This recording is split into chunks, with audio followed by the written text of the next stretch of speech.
नवरात्रीचा पहिला दिवस माता शैलपुत्रीची कथा।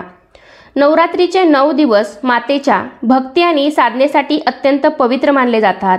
राजा हिमालयाची कन्या पार्वतीच्या रूपातील शैलपुत्रीची नवरात्रीच्या पहिल्या दिवशी पूजा केली जाते। माता शैलपुत्रीची कथा आणि स्वरूप यापुढे आपण जाणून घेऊया। हिमालय हा पर्वतांचा राजा आहे। तो खंबीर आहे, त्याला कोणीही हलवू शकत नाही। जेव्हा आपण भक्तीचा मार्ग निवडतो तेव्हा आपल्या मनात भगवंतावर अशीच अढळ श्रद्धा असली पाहिजे, तरच आपण आपले ध्येय गाठू शकतो। यामुळे नवरात्रीच्या पहिल्या दिवशी शैलपुत्रीची पूजा केली जाते। माता शैलपुत्रीच्या जन्माची पौराणिक कथा यापुढे जाणून घेऊयात। शैलपुत्री मातेला सती असेही म्हणतात। सती प्रजापती दक्ष यांची कन्या होय। वडिलांच्या विरोधात जात सती मातेने भगवान शिवांशी विवाह केला होता। त्यानंतर काही वर्षांनी प्रजापती दक्षने मोठा यज्ञ करण्याचे ठरवले। यासाठी त्याने सर्व देवी देवतांना आमंत्रणे पाठवली, परंतु भगवान शिवाला आमंत्रण दिले नाही। देवी सतीला आमंत्रण येणार हे चांगलेच माहीत होते, पण तसे झाले नाही। ती त्या यज्ञाला जायला उत्सुक होती, पण भगवान शंकरांनी नकार दिला। यज्ञाला जाण्याचे निमंत्रण मिळाले नाही, त्यामुळे तेथे जाणे योग्य नसल्याचे त्यांनी तिला सांगितले। सती राजी झाली नाही आणि यज्ञाला जाण्यासाठी पुन्हा पुन्हा आग्रह करत राहिली। शेवटी स्त्री हट्टपूर्वक शिवांनी सतीला तिथे जाण्याची परवानगी दिली। सती जेव्हा तिचे वडील प्रजापती दक्ष यांच्या घरी पोचली तेव्हा तिने पाहिले की कोणीही तिच्याशी आदर आणि प्रेमाने बोलत नव्हते। त्यांच्या इतर बहिणींचे कौतुक सुरू होते, पण कोणीही सतीची चौकशी सुद्धा केली नाही। केवळ आईने सतीमातेला प्रेमाने मिठी मारली।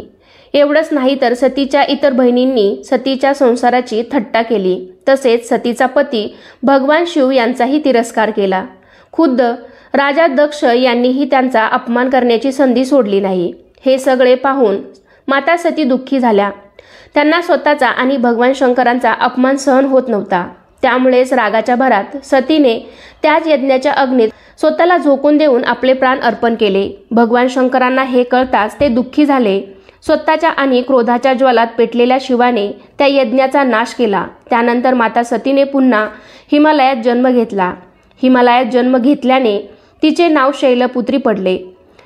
कसे आहे माता शैलपुत्रीचे स्वरूप?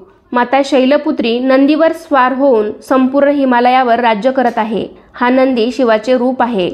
कठोर तपश्चर्या करणारी शैलपुत्री माता सर्व वन्य प्राण्यांची रक्षक देखील आहे। शैलपुत्री मातेच्या उजव्या हातात त्रिशूळ आहे, जे धर्म, अर्थ आणि मोक्ष यांच्याद्वारे संतुलनाचे प्रतीक आहे। ते शैलपुत्रीचे ध्येय स्पष्टपणे प्रतिबिंबित करते। डाव्या हातात उमललेले कमळाचे फूल आहे। मातेला कोणता नैवेद्य दाखवावा? नवरात्रीच्या पहिल्या दिवशी मातेचे पहिले रूप असलेल्या माता शैलपुत्रीची पूजा केली जाते। या दिवशी उपवास केल्यानंतर मातेच्या चरणी गायीचे शुद्ध तूप अर्पण केल्याने आरोग्याचा आशीर्वाद मिळतो आणि उपवास करणारा व्यक्ती निरोगी राहतो। देवीच्या उपासनेसाठीचे मंत्र: ओम ऐं ह्रीं क्लीं चामुंडाय विच्छे ओम शैलपुत्री देवै नमः। या मंत्राचा किमान 108 वेळा जप करावा। यानंतर भोग आणि प्रसाद अर्पण करून माय शैलपुत्रीच्या मंत्राचा जप करावा। ओम शैलपुत्री देवे नमः या मंत्राचाही 108 वेळा जप करा। त्यानंतर मातेच्या चरणी मनोकामना व्यक्त करून आईची प्रार्थना करून भक्तिभावाने आरती करावी। शैलपुत्री माताचे मंदिर काशीनगरी वाराणसी येथे आहे। तिथे शैलपुत्रीचे एक अतिप्राचीन मंदिर आहे। त्याबद्दल असे मानले जाते की माता शैलपुत्रीचे दर्शन घेतल्याने भक्तांच्या मनोकामना पूर्ण होतात।